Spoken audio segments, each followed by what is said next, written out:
कति राम्रो कलम रहेछ यो ज्यानको खलटीमा गुलामीको बलछीमा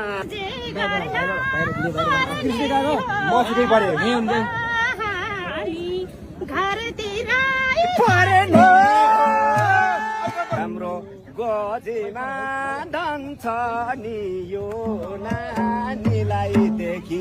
च्याप्ट परे कि यही जिपमा होला नि राम्रो गराउने छन् मलाई